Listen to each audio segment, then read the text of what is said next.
Bonjour à tous mes élèves. Aujourd'hui, je vous parle des solides, qui est la notion de cette semaine. En fait, on va surtout parler du développement des solides.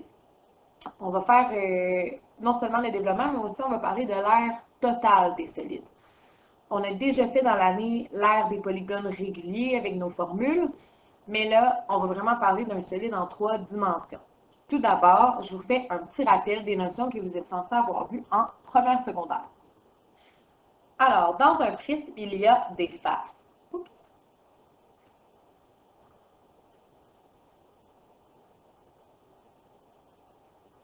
Alors, une face, ça peut être une surface plane ou tout simplement une courbe aussi.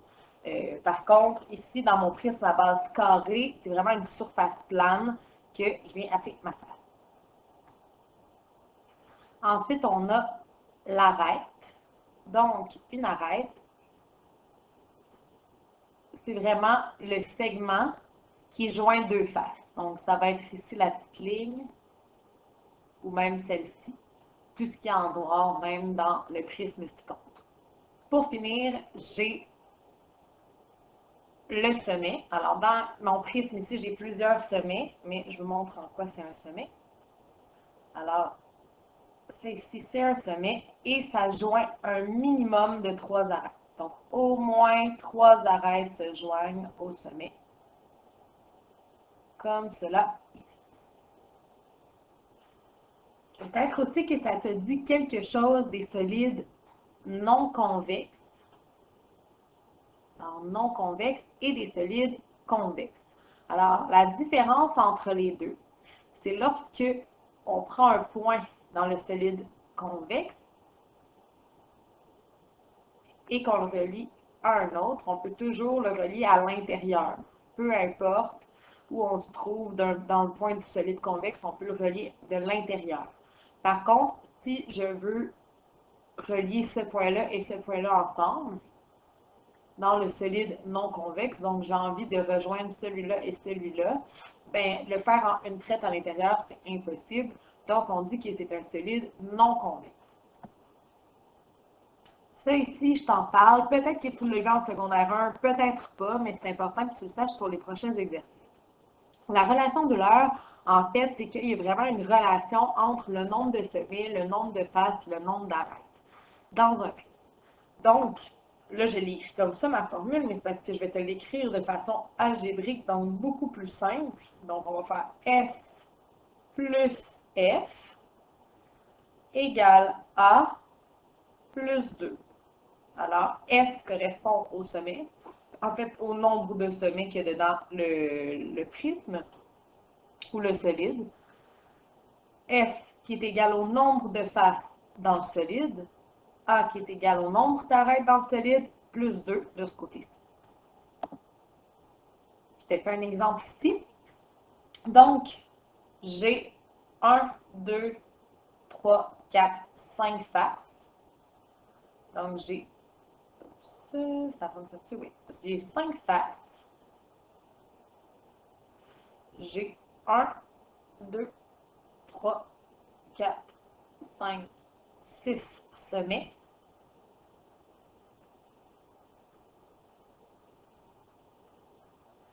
Et mon nombre d'arêtes, alors j'en ai 1, 2, 3, 4, 5, 6, 7, 8, 9.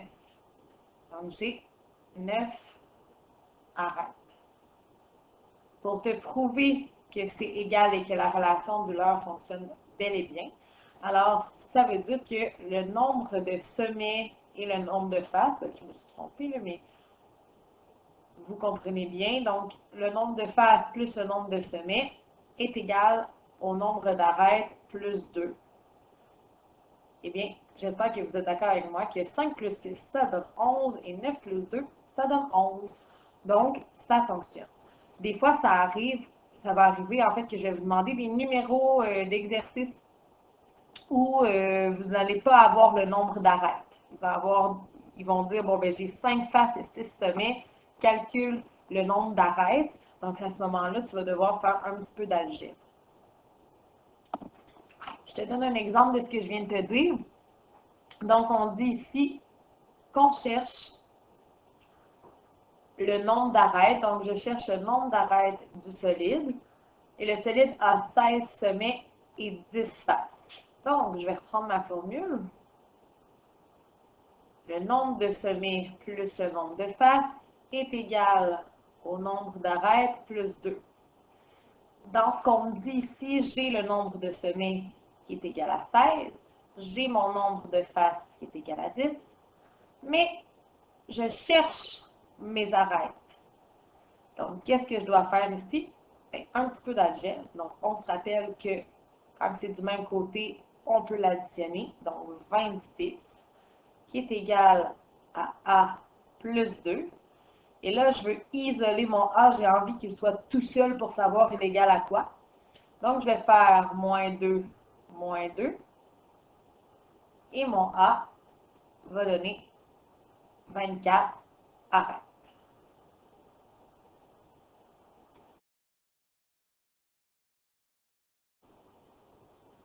On est maintenant rendu au développement des solides. En fait, je veux t'apprendre un petit peu de vocabulaire. Alors, c'est ici, on a une boule qu'on peut dire, donc une boule ou une sphère. Ici, on a un cône et on a un cylindre. En fait, ces trois-là, on dit qu'ils appartiennent au corps rond. Donc, lorsqu'on te dit un développement de corps rond, quand on parle de corps rond, mais c'est parce qu'elles ont des rondeurs. C'est pas juste des figures qui sont planes, c'est vraiment, on voit des courbes à l'intérieur de ce prisme-là. Les autres solides, donc, qui n'ont pas de courbe, alors ici, on a un cube. Une pyramide à base carrée. Et ici, on a une pyramide à base triangulaire.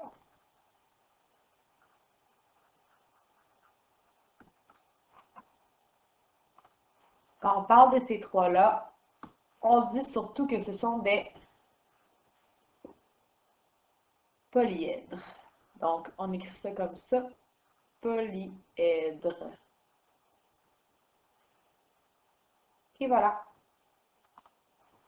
Maintenant que tu connais les deux classifications des solides, je vais te parler des solides un petit peu plus précisément. Donc, on a le prisme. Ça, c'est le développement du prisme avec le développement quand il est refermé.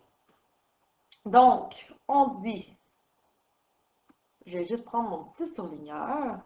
On dit qu'un prisme possède deux bases isométriques et parallèles. Donc, les deux bases se font face. Les faces latérales sont des parallélogrammes. Donc, elles sont toujours parallèles entre elles. Un prisme droit est un prisme dont les faces latérales sont des rectangles.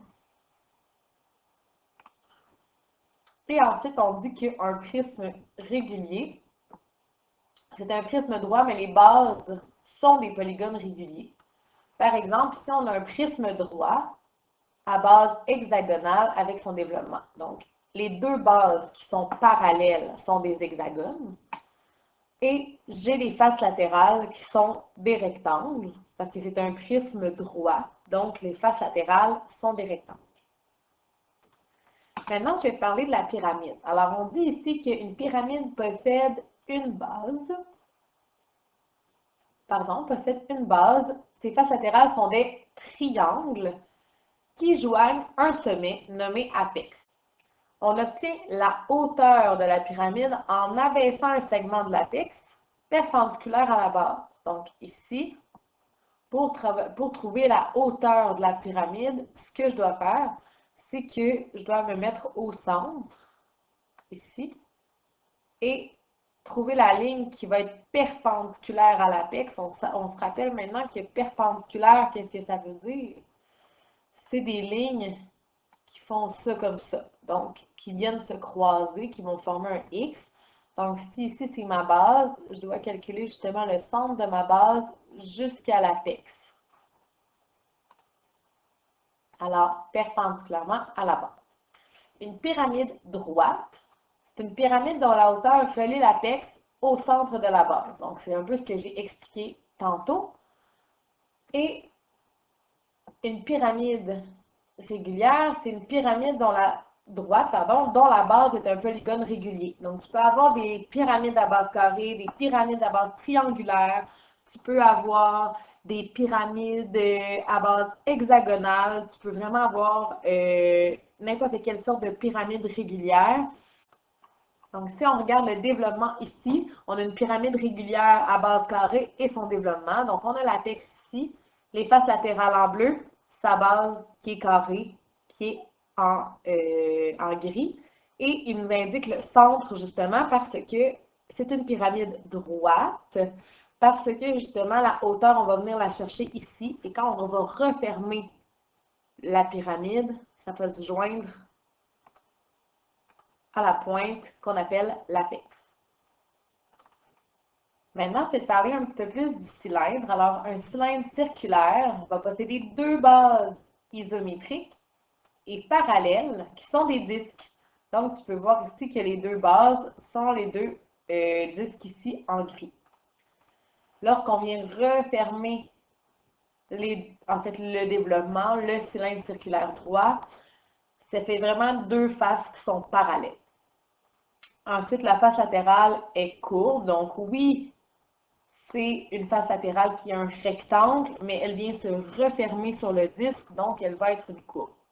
Et le cylindre circulaire est droit si le développement de sa surface latérale est un rectangle. Ensuite, je vous parle un petit peu du cône. Alors, le cône circulaire possède une base qui est un disque, donc contrairement au cylindre ici qui a deux bases, le cône en a seulement une. Donc, une base qui est un disque.